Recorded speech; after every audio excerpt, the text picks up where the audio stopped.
નમસ્કાર, આપ જોઈ રહ્યા છો લખત ન્યૂઝ અપડેટ ચેનલ। તમામ સમાચાર અને અપડેટ મેળવવા માટે ચેનલને સબસ્ક્રાઇબ કરો અને બેલ આઇકન પર ક્લિક કરો જેથી તમામ સમાચાર અને અપડેટ તમને મળી રહે। માલિકા ગામની મુખ્ય બજાર સહિતની શેરીઓની અંદર કાદવ કીચડનું સામ્રાજ્ય હોવાથી જાગૃત નાગરિક દ્વારા વિડીયો વાયરલ કરી રોષ વ્યક્ત કરવામાં આવ્યો।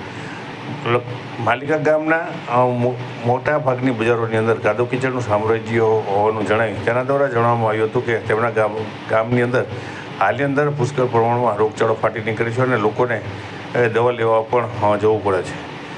લખતર તાલુકાના માલિકા ગામની અંદર મુખ્ય બજાર સહિતની શેરીઓની અંદર કાદવ કીચડનું સામ્રાજ્ય જોવા મળી રહ્યું છે। હાલની અંદર વરસાદે વિરામ લીધો છે, તેમ છતાં અમુક શેરીઓની અંદર જાણે કે હાલની અંદર જે રીતે ગરમી પડી રહી છે અને શેરીઓ તદ્દન સૂકી હોવી જોઈએ તેની જગ્યાએ પાણી વહેતા જોવા મળી રહ્યા છે। લોકોમાં ભારે રોષની લાગણી જોવા મળી રહી છે, કારણ કે તેમને ક્યાં ચાલવું તે પણ એક પ્રશ્ન છે। સાથે તેમના ગામની અંદર જે રીતે રોગચાળો છે તેના કારણે તેઓને ભારે હાલાકીનો સામનો કરવો પડે છે તેમ જણાવી જાગૃત નાગરિક દ્વારા તેમના ગામની અંદર ફરી અને વિડીયો ઉતારવામાં આવ્યો હતો અને તેમના દ્વારા જે પાણી ભરાઈ રહે છે તેની અંદર કાદવ કીચડનું સામ્રાજ્ય, કાળું પાણી અને હાકી મચ્છરનો ઉપદ્રવ હોવાનું જણાવી તેમના દ્વારા જે પાણી ભરાઈ રહ્યું છે તેના વિડીયો ઉતારવામાં આવી અને વાયરલ કરી અને રોષ વ્યક્ત કરવામાં આવ્યો હતો।